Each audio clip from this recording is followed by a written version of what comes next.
have no idea how to be in this video, so it's all my fault. It's been a very rough 3 years down here. I don't know how else to say that. It's just been a very difficult time down here, living in the Keys, ministering in the Keys, trying to make friends in the Keys, trying to do something in my life as far as a career is concerned. For the past almost 3 years, people have called me a pastor, have called me a church leader, have called me a worship leader, have called me a preacher. And for the past 3 years, I have also been called many horrible things by the exact same people that have called me a pastor, a preacher, a worship leader. And after 3 years, it hurts.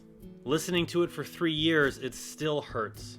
Getting blamed for people's problems, getting blamed for people's issues, being blamed for homelessness, for drug addictions, for alcohol, it hurts. It's tiring, it's draining. It sucks the life out of you consistently being told it is your fault for what's going on in somebody's life.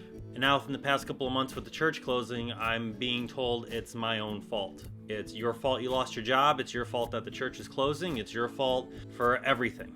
And as much as all my friends and as much as everybody that watches tells me that I do wonderful things, I still have to hear it every day. I still have to hear it all the time from people around me. I still have to struggle with it. I've been looking for a job for the past almost 2 months now, almost 3 months, coming up at the end of August here. I've been looking for a job for almost 3 months. Nothing has come of it. I've sent applications, I've sent resumes, I have sent everything and contacted every person that I can possibly think of or get a hold of, and everything has come back negative.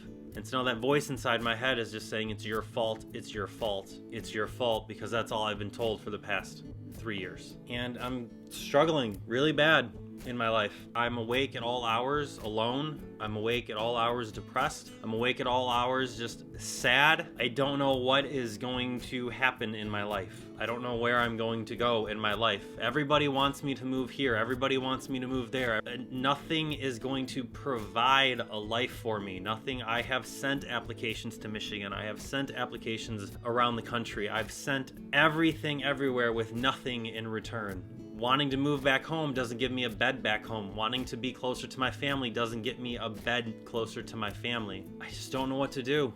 I'm at the end of my rope. And the funny thing is, this is the start of a video series I've been wanting to do. It's called Yes, I'm a Christian. And this is what happens to some Christians. This is what happens to some people when they've tried to do everything and follow the institution, and they've gone with the guidelines that they've been given as far as what the church and their religion has told them to do, and you just come up empty, you come up dry. This is a raw look at me, and this is a raw look at my life of just sleepless nights, sleepless days. I just don't know what to do. I just don't know what is going on anymore. Yes, I'm a Christian, and I struggle with these every day. Some days are easier than others. Some days are harder than others. More recently, it's been the harder than the easier. I pray and I read my Bible and I search for answers and I listen for a voice and I listen for guidance. And right now I'm not getting any. I'm not just going to give up on my faith. I'm not going to give up on my belief, because this can't be where it all falls apart. This will not be where it ends, because I can't allow it to be the end. I can't allow it to be over. So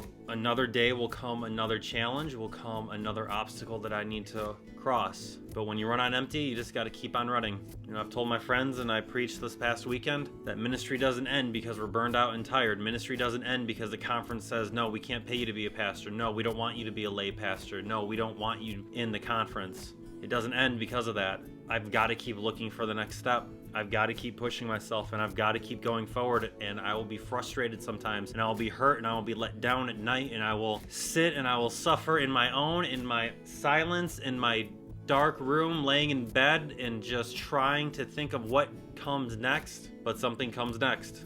I just need to get to it.